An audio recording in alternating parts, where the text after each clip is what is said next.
Bem-vindos ao terceiro episódio de nossa reflexão sobre a caridade e seus frutos. No primeiro episódio, nós mencionamos que teríamos como base a obra de Jonathan Edwards, Caridade e seus frutos, que é um resumo das suas 16 preleções na primeira carta de Paulo aos Coríntios, o capítulo 13. E também nos referimos a Henry Drummond, que escreve também uma obra sucinta a respeito disto. E não temos mencionado muito Drummond, mas agora quero chamar a atenção para o fato de que Drummond, ele via o amor como se fosse a luz, uma realidade composta. E se nós pegarmos um feixe de luz e fazermos ele atravessar um prisma de cristal, nós vamos ver do outro lado as cores do arco-íris. Então, para ele, a caridade ou o amor cristão é como luz que, uma vez projetado em nós, ele produz aí características que formam esta realidade. A primeira é a paciência, o amor é paciente. Segundo é a bondade, o amor é benigno. O terceiro é generosidade, que o amor não inveja.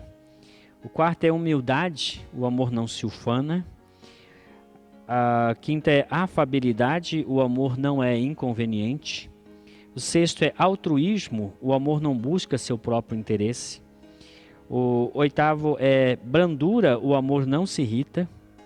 Nono, inocência, o amor não pensa o mal.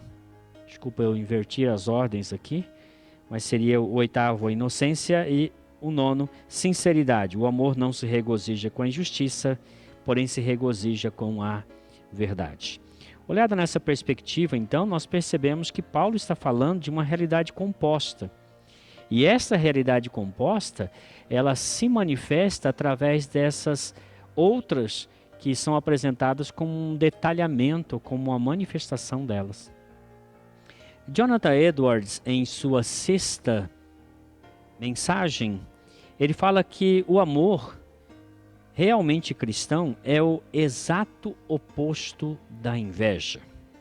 Para ele, é importante deixar claro que a inveja é a insatisfação com a prosperidade e felicidade de alguém quando comparadas com as nossas.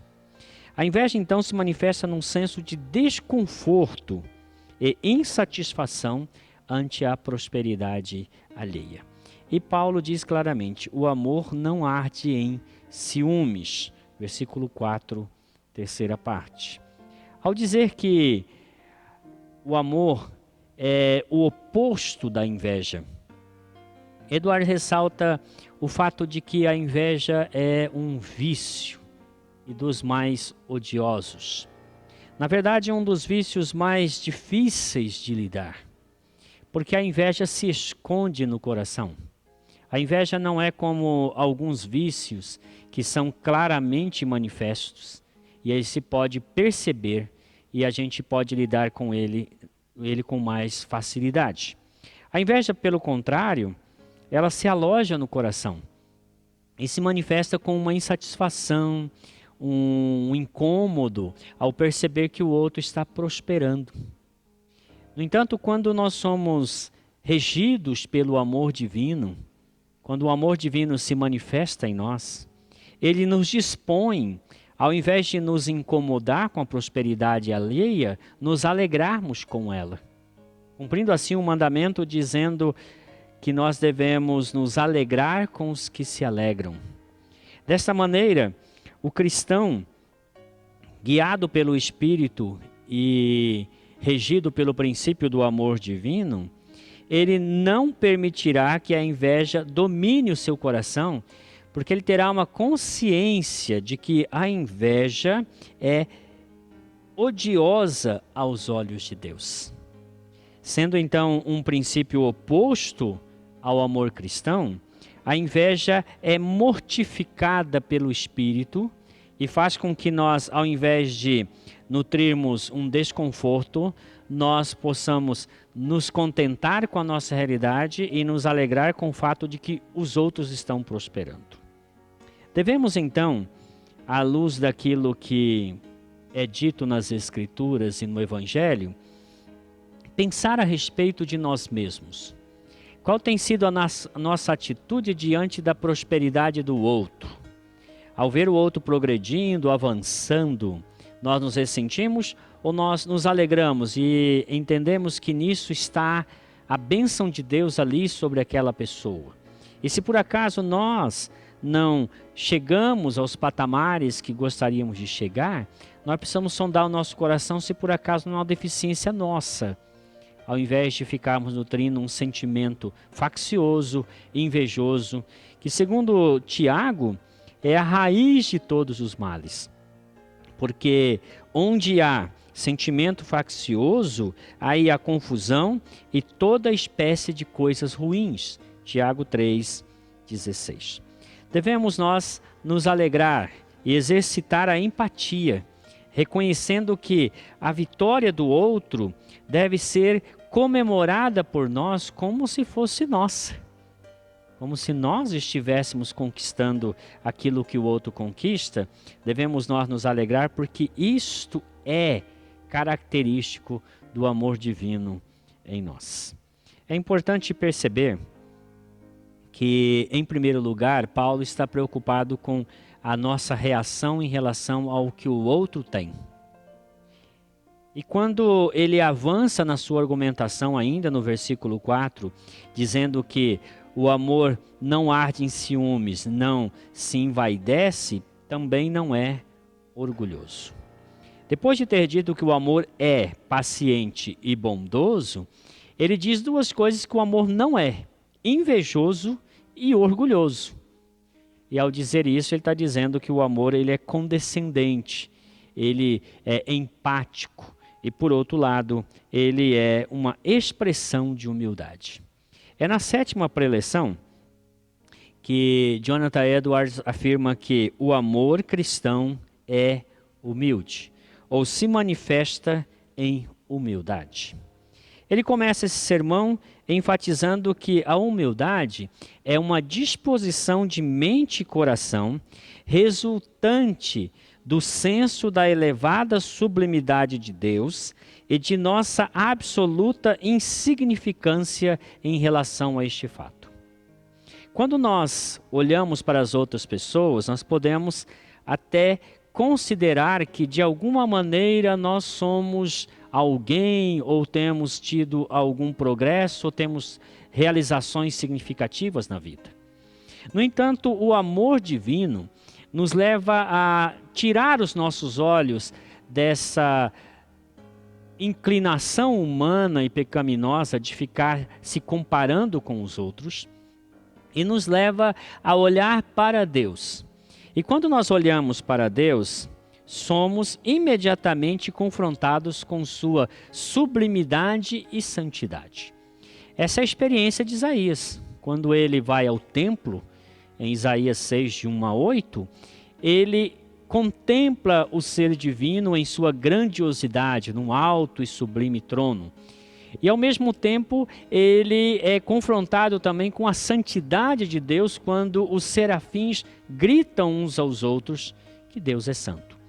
Resultante dessa confrontação, Isaías olha para si e ele percebe sua insignificância diante do que ele está vendo e também o grau de pecaminosidade de seu coração. E é neste momento então que ele diz: ai de mim, eu estou perdido. E o resultado da presença do amor divino em nosso coração é esta mesma disposição que havia em Isaías, de não se orgulhar, de desistir de toda e qualquer pretensão ou qualquer disposição a ver em si mesmo alguma grandeza ou motivo de se orgulhar. Quando nós estamos falando de humildade, nós estamos falando do contentamento daquilo que realmente somos, no sentido de que a gente não se vê maior que os outros, E também a ideia de que nós devemos sempre estar olhando para Cristo e vendo nele um exemplo de como nós devemos ser. E ao fazer isso, nós vamos perceber que nós temos muito a crescer, que nós temos muito a melhorar em todos os sentidos. Quando nós somos assim convencidos pelo Espírito Santo e somos dispostos a perceber que não temos nada de nós mesmos, pelo contrário, tudo que temos, inclusive a vida, nós recebemos de Deus, nós desenvolvemos uma disposição a olhar para o outro e considerar o outro superior a nós. Até porque eu não sei da realidade do coração do outro. No entanto, eu sei da realidade do meu coração. E o que eu sei a respeito da realidade do meu coração me impede de crer que eu seja superior ao outro em qualquer sentido. Jesus Cristo é o máximo exemplo de humildade. E isso Edwards ressalta bastante, dizendo que todo o ensinamento do Evangelho nos leva a refletir e a desejar assumir para nós a identidade ou procurarmos imitar o próprio Cristo. É por isso que Paulo diz aos Filipenses: tenham em vocês a mesma atitude, a mesma disposição, o mesmo sentimento, o mesmo modo de pensar que houve em Jesus Cristo. E qual é essa disposição? É a disposição para a auto-humilhação. Porque ele, sendo Deus, não julga como usurpação ser igual a Deus. Pelo contrário, ele se esvazia. Ele abre mão de suas prerrogativas divinas e assume forma humana. E nessa forma humana ele se torna servo dos homens. Ele é servo dos homens. E servindo a Deus, estando a serviço dos homens, ele é obediente até a morte e morte de cruz. É nesse sentido, então, que o Espírito Santo chamará a nossa atenção para a grandeza de Deus e para o sumo exemplo de Cristo. E produzirá em nós esta virtude maravilhosa que é a virtude da humildade. Quero encerrar essa reflexão recomendando um livro também muito impactante que li tempos atrás, de autoria de Andrew Murray, chamado Humildade, a Beleza da Santidade. É um livro pequeno, mas de uma profundidade muito grande. Assim, encerramos a nossa reflexão da 6ª e 7ª preleção feita por Edwards, onde ele enfatiza o fato de que o amor é o oposto da inveja e o amor é humildade. O amor se manifesta no contentamento com aquilo que temos, com a empatia, com o progresso, sucesso, a prosperidade alheia, e também o amor nos faz reconhecer quem verdadeiramente somos diante de Deus, e aos olhos dos outros nós nos consideramos sempre como Jesus, servo de todos os demais. Que assim então Deus abençoe ricamente a sua vida e te ilumine nesta caminhada cristã, em nome de Jesus. Amém.